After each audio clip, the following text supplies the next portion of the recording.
Удаан хугацаагаар хүүхдээ бусдад даатгаж явна гэдэг бол тэр хүүхдийн хувьд үнэхээр шок болохоос үнэхээр хүнд зүйл. Маш их уй гашуу, хорсол, дургуутсалтай өсөж байгаа.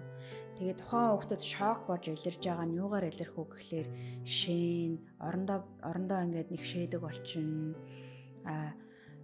Маш их хар дар зөөдлөн сэтгэл хөдлөлөө удирдах чадамжгүй айгүй гадагшаа юм төрөмгийн асар их уртай мэдрэмтгий болчихно. Эсвэл хинтээж харилцахгүй бусдаа тусгаарлагдсан дууч гардгүй болно. Сурлагадаа эрс мөдөнд сурна гэдэг чинь дээд тархины үйлдэл байхгүй юу. Гэтэл тарих биеийн доод тарихын чинь тэр чигээр аюул дөртлөө гэдэг харангийн дохиод илдээд байгаа үед юм сурах тийм ээ.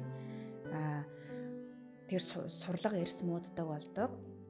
За тэгээ энэ ийм нөхцөл байдалд удаан явах нь нөгөө хүүхдэд хэцүү байдаг. Буюу хин нэгэнтэй дотносож ингэсэж харилцаа үүсгэх хэрэгтэй болдог учраас эмээ өвөө үнэхээр мэдрэмжтэй л биш бол ихэнхдээ үе тэнгийнхэнтэйгээ дотносох хандлагатай болчдөг. Энэ их шиг хандлагатай болчдөг.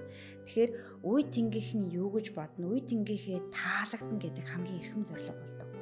Тэгэхээр үе тэнгийнхэн чинь өөрсдөө эрсдэлтэй зан үйлтэй, эрсдэлтэй алхамтай юу ч хийж магадгүй эрсдлээ бүлгэх өмнө тэнгүүд нөгөө хүмүүстүүдэд тааруулаад элдв зөвлөлд цуг донтох хамаг юм аваачиж өгөх эсвэл өөрөө хүчрхээлийн бай болох өөрөө эсвэл тэр хүүхдүүдийн өмнөөс очиж хүчрхээлэл үлдэж хүн дээрлэх тийм ээ.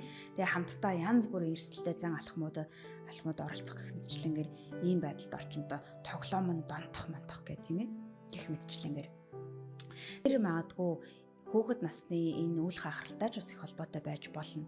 Учир нь ерөөсөө ингээд зүгээр уйдаад чимээгүй ганцаараа байх юу ч байхгүй зүгээр л ингээд хавхаасан ганцаараа байх хамгийн аюултай болж хуурж байгаа байхгүй. Хинч байхгүй байх.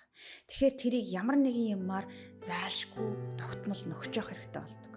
Тэгээд тэр нь бол донтолт болоод хуурчиж байгаа. Ажил одоо эдгийн секс бэлгийн ажил донтох тийм ээ. За эсвэл янз бүрийн dysfunctional харилцаанд донтож элдв драма дуртаж явах тийм ээ. Элдв хил аманд өртөх тоглоомонд донтох, мөрөөдө тоглоомонд донтох гэдэг тийм ээ.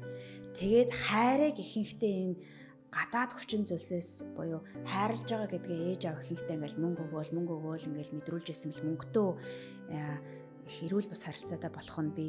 Тэгээд ээж аав ингэж зовж мөнгө олж авахар би хурдан аргаар мөнгө олох боломж байдаг гэж тийм бодол байлгахыг хүссэндээ магадгүй мөрөөдө тоглоом руу ороод хурдан мөнгө олох гээд хурдан баяжих гээд тэгээд үнэндээ энэ дэлхий дээр үнц нь бүтээхгүйгээр хурдан мөнгө олж байгаа тэр зөвсөд ихэнхдээ нурж ундаг, ихэнхдээ алга болчдөг учраас дахиад тэрийгэ өвлддөг. Тэгээд тэр нь нөгөө амьдралыг сүтгэх хор зуршил болоод донтолт болоод хувирчих нь бай тийм ээ.